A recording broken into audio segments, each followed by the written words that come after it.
끊임없이 외세와 저항하면서 독립을 쟁취하고 마침내 사회주의 국가를 건설한 나라 베트남.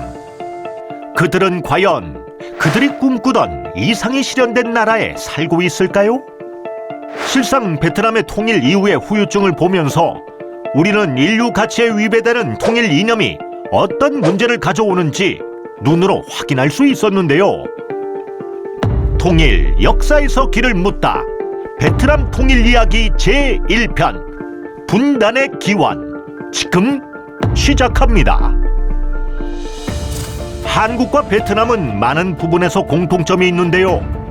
4,000년의 역사, 다양한 종교들이 융합된 문화적 전통, 그리고 세계 열강들의 지배와 분단의 아픔을 겪은 점인데요.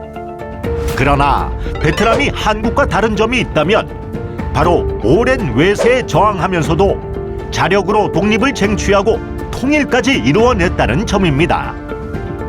베트남의 분단과 통일, 그리고 통일 이후의 모습을 통해서 과연 우리는 어떤 통일을 그려야 할지, 먼저 베트남의 분단의 원인부터 함께 보겠습니다. 여러 식민지 국가가 그랬듯 베트남의 시작도 힘없는 백성들의 서러움으로 시작됩니다. 우리 아버지를 포함하여 베트남 사람들은 우리가 프랑스의 굴레를 벗는데 누가 도움이 될 수 있을지 궁금해하곤 했습니다. 어떤 사람들은 일본, 어떤 사람들은 영국, 어떤 사람들은 미국이라고 말했지요. 베트남 독립의 아버지 호치민의 이야기를 보면 베트남 사람들의 삶이 얼마나 절망스러웠는지 알 수 있는데, 그래서 식민지의 굴레를 벗기 위한 호치민의 노력은 시작됩니다. 2차 세계대전이 끝나고 대부분의 식민 국가들이 독립할 때 식민 정책을 포기하지 않은 국가가 있었으니 그 나라가 프랑스였습니다. 연합군은 베트남 문제를 중화민국에게 처리해달라고 했는데 북쪽에서는 공산군이, 남쪽에서는 지도자 공백 상태로 혼란이 계속되자 프랑스인들을 풀어주어 재무장시키면서 북은 호치민을 중심으로 한 통일전선 조직이었던 비엔민이, 남은 프랑스가 장악하게 되는데요. 둘이서 8년간 치른 이 전쟁이 바로 제1차 인도차이나 전쟁이었습니다. 마침내 1954년 라오스와의 국경 부분에 위치한 디엠비엠프에서 프랑스와 북베트남이 총력을 기울여 한판 전쟁을 벌이는데 그 전쟁의 승리는 북베트남이 차지하게 됩니다. 북베트남은 승전국으로서 당연히 베트남의 독립과 프랑스의 완전한 철수를 요구했는데요. 열강의 세력들이 이를 쉽게 받아줄 리가 없습니다. 국제사회는 스위스에서 제네바 회담을 개최했고 빠른 시간 안에 남북 베트남 동시선거를 실시하여 베트남의 미래를 결정한다는 합의문을 만들어 베트남의 독립을 약속하게 되는데요. 1954년까지를 1차 인도차이나 전쟁의 종결기간으로 간주하고 북에는 호치민을 대통령으로 하는 베트남 민주공화국이, 남에는 괴뢰 황제 바오다이를 총리로 하는 베트남 공화국이 세워지면서 분단은 시작됩니다.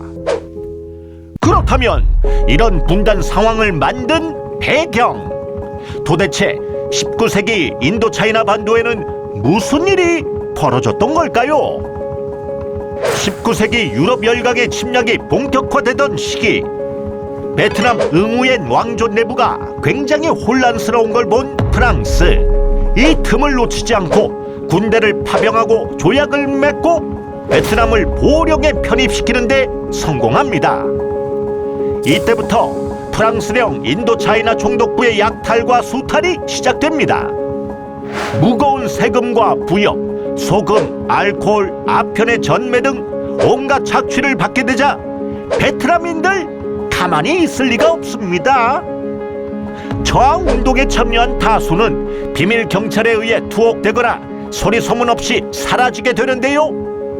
우리나라도 일본으로부터 똑같은 경험이 있는데, 처음에는 경제적인 수탈이지만 점점 문화적, 정신적 수탈로 이어져 이제 프랑스 문화를 강요하면서 한마디로 식민지 압정이 본격화되었습니다. 그런데 이때 2차 세계대전 중이었던 프랑스 본국이 독일에 점령되고 또 다른 쪽에선 중일 전쟁이 확대되는데요. 여기서 일본이 또 가만히 있지 않고 인도차이나 반도를 기웃기웃거리기 시작합니다.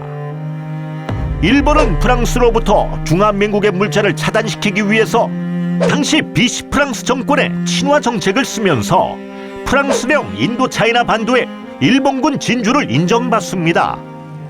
1939년부터 1941년 사이에 단계적으로 진주하여 전 국토에 걸쳐 주둔하면서 일본도 베트남에 침을 흘렸겠습니다만 프랑스령 인도차이나의 내정 주권은 프랑스에 있었기 때문에 큰 힘은 쓰지 못했습니다. 어쨌거나 저쨌거나 베트남의 입장에선 프랑스 하나로도 힘든데 일본까지 진주했으니 나라를 탐내는 열강 세력들로부터 얼마나 벗어나고 싶었을까요? 아마도 그 열망이 모여 독립전쟁의 불씨가 되지 않았을까요?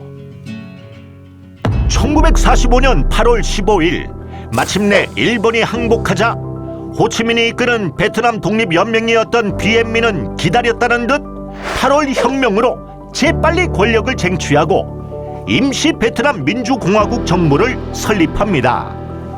그리고 일본이 항복문서에 조인하여 전쟁이 종결된 9월 2일에 하노이에 있어 베트남 민주공화국의 독립을 선언하게 됩니다.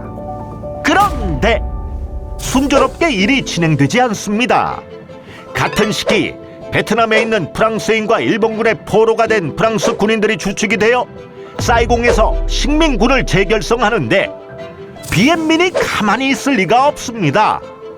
9월 2일 독립선언 이후 각지에서는 분쟁이 발생하기 시작했고 충돌은 격화되기 시작했습니다.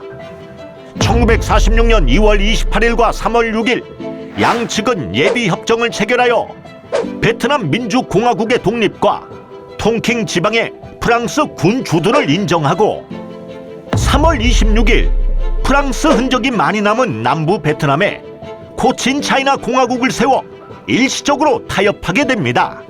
그러나 이 타협은 말 그대로 일시적일 뿐 협정에 대한 해석이 서로 달라 양측은 상호 불신 상태였는데 그러던 중 돌이킬 수 없는 사건이 터지게 됩니다. 11월 23일 먼저 프랑스가 하이퐁을 포격합니다. 이에 질세라 12월 9일에는 베트남의 봉우엔잡 장군이 하노이를 공격합니다. 프랑스는 3년 동안 비엔민의 게릴라 부대와 충돌하는데 비엔민은 선전과 테러를 동원하여 코친 차이나와 통킹의 광대한 농촌 지역을 소중에 넣습니다. 봉우엔잡 장군은 1950년부터 중국 공산당의 도움을 받아 통킹만 북쪽에서 중요한 성공을 거두고 프랑스의 장드 라트르드 타시니 장군도 프랑스계 베트남인으로 구성된 병력을 강화하고 한국 전쟁에서 이미 공산주의자들의 위협을 인식한 미국의 도움을 받아 2년간 군사작전을 벌였지만 결국 1954년 5월 7일 디엠비엠프 전투에서 패전하고 말았습니다. 8년간의 전쟁 결과 북이 17도선을 기준으로 북부는 민주공화국, 남부는 베트남 공화국으로 나뉘는데 열강의 각축장이 되어 온갖 서러움을 겪으며 외세에 끊임없이 저항하고 힘겹게 독립을 쟁취했지만 결국 하나의 국가가 되지 못하고 분단이라는 아픈 현실만 남게 되었습니다. 인도와 중국을 잇는 해상로라는 지정학적 이유로 중국과 서구 열강들의 침략과 지배를 받아야만 했던 베트남. 나라를 지키기 위해 서러움을 참고 저항했던 베트남의 모습은 마치 우리 근대 역사의 한 장면 같습니다. 스스로 나라를 지킬 수 있는 힘의 중요성을 느끼면서 우리가 한반도 통일을 이루기 위해 올바른 비전을 중심으로 국력을 하나로 모아야 한다는 점을 다시 한번 되새기게 됩니다. 좋았다면 구독과 좋아요, 알림 설정까지 해주면 얼마나 좋을까.